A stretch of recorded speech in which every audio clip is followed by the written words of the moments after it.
After getting snowed on for the latter part of day 1, we made the 1-hour drive north to the ski village of Mammoth, California to visit some of my wife's family who live up there. During the night, snow fell on the cabin at these higher elevations and we awoke to a frosty, cold morning.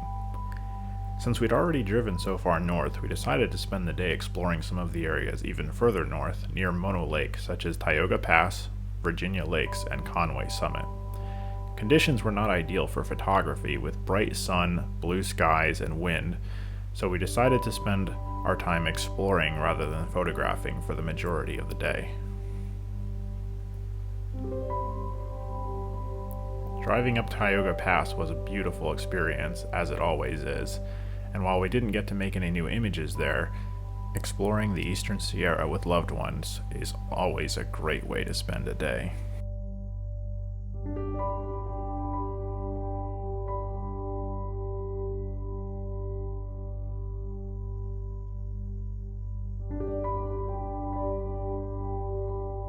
So today we are up at Virginia Lakes, and we spent the night in Mammoth actually. My wife has some family up there and they invited us to stay with them, which was nicer than sleeping in the car.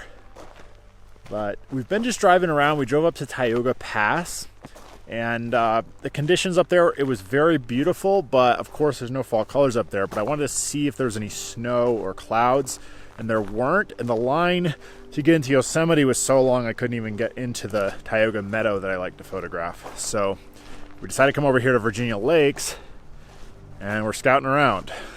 Now, the reason I'm trying to show you this is that the honest truth is that the vast majority of large format landscape photography is more hunting than doing actual photography.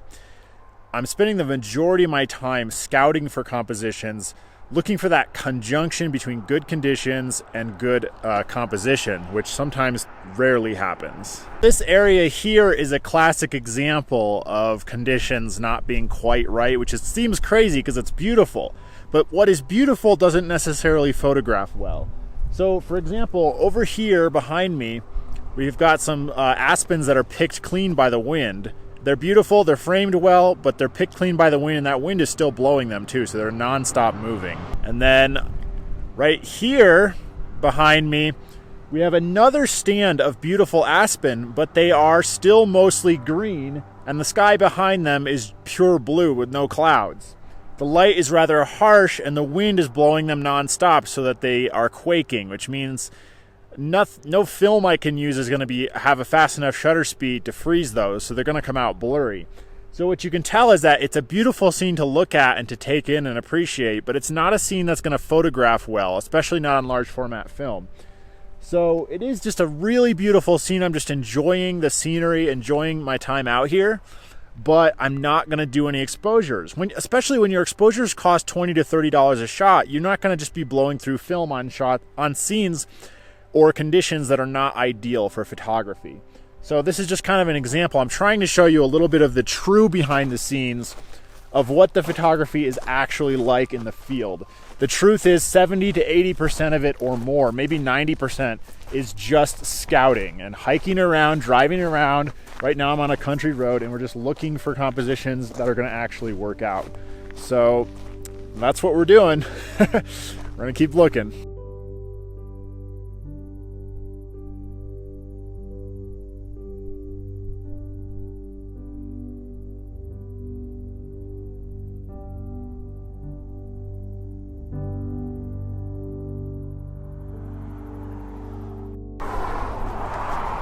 So after all that driving around, we found some great compositions right here on the side of the highway. And I'm right here on Conway Summit overlooking this really expansive view of the aspens and the mountains. Now they are a little bit before peak, but I'm only up here this weekend and they are absolutely beautiful. It looks like a painting. So I did set up 2 compositions on the Fuji Velvia 100, and just kind of like looks like a painting. And I was able to make 2 different compositions that are slightly different. 2 compositions that are slightly different from one another. So I'll have some options to choose from. But this shot was at 300 millimeter on the Intrepid 4x5, third gen. And so got to punch in real tight with that telephoto lens to isolate the trees. So the shot does not include the mountains. It just includes some of these trees and the meadow and everything. And I think it'll make a nice, clean, painterly composition. So hopefully those turn out, and I don't have any issues with condensation on my film from all that snow, ice, water, heat, cold yesterday. That was pretty crazy. So we're going to pack up and keep exploring.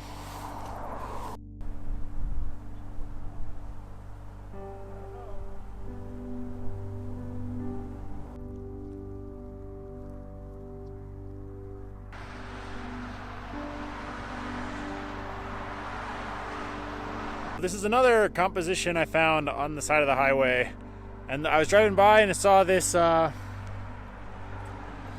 stand of burnt aspen that were destroyed in a forest fire. And as I've talked about in one of my previous images, I really love the aspen in that they are one big organism underground, and they grow immediately after a forest fire up from the roots because the organism is not actually killed by the fire.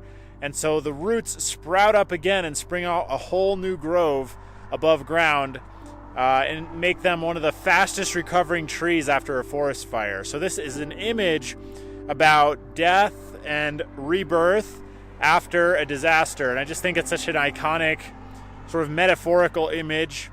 So I decided to make this image, and we'll just see if it turns out. The light is a little bit harsh right now, but it's not too bad, and it kind of makes the trunks glow and creates some nice subject separation. So this was Fuji Velvia 100 on the 4x5, another image at 300 millimeters.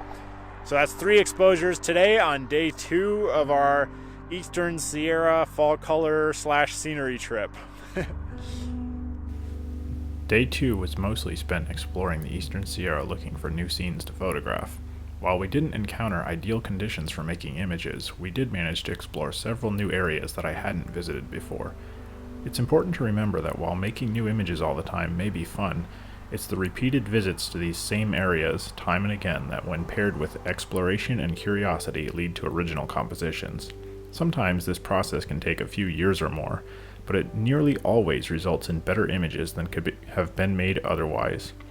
I enjoyed getting to spend this day exploring and experiencing fall color in the Sierra with my wife, and spending some time with her family before the Zion fall color trip the following week. On day 3, we'd explore yet another new area, making a few more new images before starting the long drive home. This trip was brief but packed with great experiences and beautiful sights that we wouldn't soon forget. This image tells a story about life, death, and rebirth in the wake of one of California's numerous wildfires. While I'm pleased with the concept of the image, I find the execution rather lacking and flawed, with less than ideal lighting and a focus fall off on the right side due to a small swing movement miss. We learn the most from our mistakes, and this is a scene I'd enjoy revisiting.